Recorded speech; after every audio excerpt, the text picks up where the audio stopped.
Kids coming to the stage. Please go for our next comedian, Andy Meg, everybody.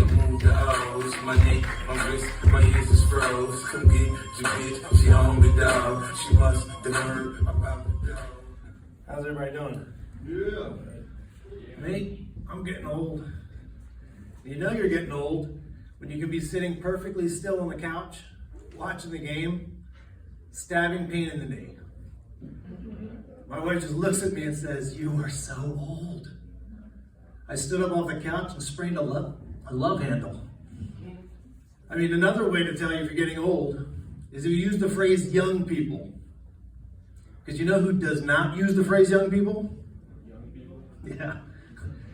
I remember the first time I said it. I heard the words coming out of my mouth and I couldn't stop them. I was powerless.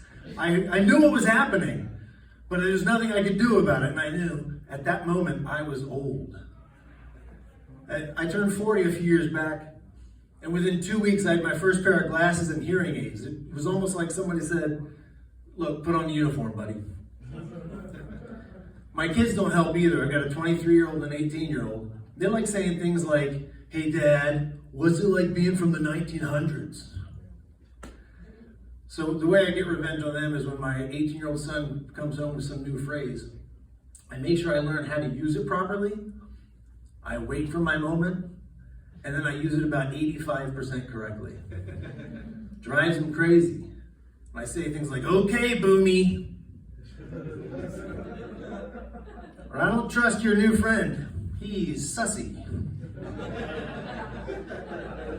He's not a big fan of that when I yell things like, "Ratchet Bay lit, homie." He's just like that.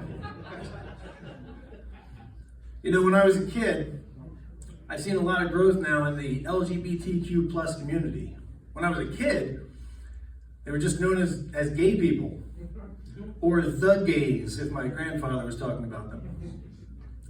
Then they started using letters, right? So it started at LGB. I thought, all right, I can remember that. Then they added a T. And once someone explained to me what the T was, I said, "Oh, all right, I can remember 4 letters, that's cool." Then they added a Q. I thought, well, that's queer. I was kind of confused because I thought the Q was already in the other letters, but I thought, all right, what do I know? Fine, LGBTQ, I'll be respectful. And then they did something that really surprised me. They added a plus sign. Now, the reason this was so confusing to me is that when I was a kid, one of the stereotypes of gay men was they were all so thin and slim. And I thought, good for you. Good for you. No more body shaming in the LGBTQ community. Now we accept the plus sizes as well. Changing times, changing diets. Of course, my son's like, "Dad, that's not what that means." I said, Oh, I get it. And it ain't right. It ain't right, son. He says, "What do you mean, Dad? People should be able to love who they want and go where they want and do what they want." I said, "I agree 100%. He said, "Well, what's not right?" Well, I said, "I can't believe they're charging people money." He said, "What are you talking about?" I said, "Well, I've got Disney Plus. I've got Hulu Plus. I've got ESPN Plus. What is a monthly subscription to LGBTQ plus?" Those didn't seem right to me. I didn't think you could charge people with money to be gay. Now, I'm from the East Coast. I grew up in New Jersey. And moving out west, I had to get used to some different things. One of them was guns.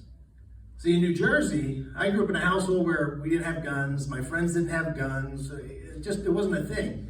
I'm sure I went to school with some people who had guns. I went to public school. But then, when I moved out here, I realized that when someone says to you, "I have a gun," it may just be an icebreaker. I mean, out here, that's a conversation starter. In New Jersey, if someone says, "I've got a gun," the only proper response is, "I'm sorry, I'm sure your mother's a lovely person," or "Do you accept Venmo?" My name is Andy Vigg, everybody. Thanks a lot.